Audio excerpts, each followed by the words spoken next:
Hello সবাইকে, সবাই কেমন আছেন? আশা করি ভালো আছেন, আমিও ভালো আছি। তো আজকে আমি রান্না করব খাসির মাংস। তাই এখানে আমি নিয়ে নিয়েছি মোটামুটি 1.5 কিলোর মতন খাসির মাংস। তো খাসির মাংস পিসগুলো দেখুন কত বড় বড়। তো আমি ভালো করে বেছে ভালো করে পরিষ্কার করে ধুয়ে নিলাম মাংসটা।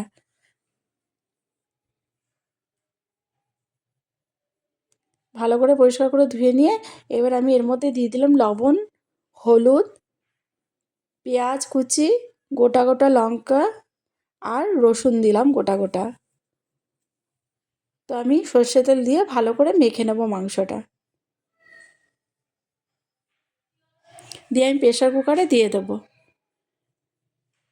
একটু জল দিয়ে দেবো, নয়তো নিচ থেকে লেগে যাবে। দিয়ে 3-4টে সিটি মেরে নেব। দিয়ে এদিকে আমার হয়ে গেছে মাংসটা সিদ্ধ। দিয়ে আমি জলটা মাংসের ঝরানোর জন্য ঝাঁঝরিতে দিয়ে দিলাম। দিয়ে এদিকে আমি মশলাটা রেডি করে নেব। আদা, রসুন, কাঁচা লঙ্কা, পেঁয়াজ, টমেটো পেস্ট করে নেব। এদিকে আমি আলুটা কড়াইতে ভাজা বসিয়ে দিলাম। লাল লাল করে আলুটা আমি ভেজে নেব।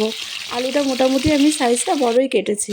আলু ভাজা হয়ে গেছে। কড়াইতে তেল দিয়ে জিরে ফোড়ন দিয়ে দিলাম, পেঁয়াজ দিয়ে দিলাম, তেজপাতা দিয়ে দিলাম। এবার বাদামি কালার করে ভেজে নেব। দিয়ে এর ভিতরেই আমি একটু চিনি দিয়ে দেবো। ভালো করে নাড়িয়ে চাড়িয়ে পেঁয়াজটা বাদামি কালার হয়ে গেলে যে মশলাটা আমি পেস্ট করে রেখেছিলাম সেই মশলাটা দিয়ে দেবো।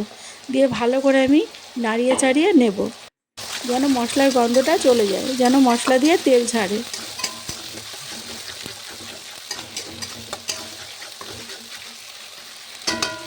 মশলা দিয়ে তেল ছাড়লে এর মধ্যে আমি এবার গুঁড়ো মশলাগুলো দিয়ে দেবো।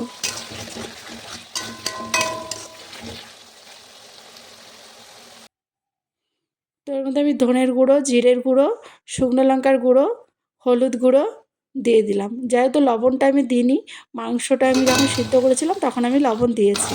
তো লাগলে আমি পরে দেবো। তো আলুটাকে আমি আগেই কষিয়ে নেবো, যেহেতু মাংসটা আজকে আমার একটু বেশি সিদ্ধ হয়ে গেছিলো। তো এবার আলুটা আমি কষিয়ে তুলে রেখে দিয়েছি। এবার মাংসটা আমি ভালো করে কষিয়ে নেব। ভালো করে কষিয়ে নেওয়ার পরে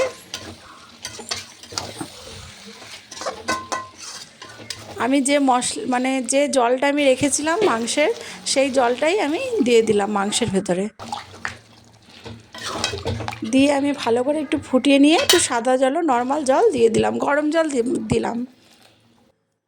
এবার আলুটা যেটা আমি কষিয়ে রেখেছিলাম সেই আলুটা আমি দিয়ে দিলাম। এবার 2টো রসুন দিয়ে দিলাম। আপনারা যদি পছন্দ করেন তাহলে রসুন দিতে পারেন। আমি রসুনগুলো ভালো করে বেছে ধুয়ে রেখে দিয়েছিলাম, দিয়ে গোটা গোটা রসুনই দিয়ে দিলাম। দিয়ে মাংসটা আমার বেশ কিছুক্ষণ জাল হয়ে টকবক করে ফুটে গেছে। এবার আমি তার মধ্যে গরম মশলা দিয়ে দিলাম। দিয়ে গরম মশলা দিয়ে ভালো করে টকবক করে ফুটে যাবে। নাড়িয়ে চাড়িয়ে ভালো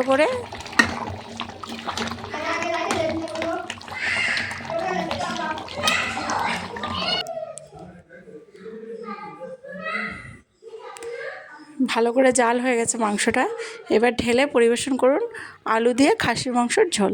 তো কেমন হয়েছে অবশ্যই বলবেন। আবার দেখা হবে অন্য কোনো ভিডিও নিয়ে। এখনকার মতন ভালো থাকবেন, সুস্থ থাকবেন, টাটা।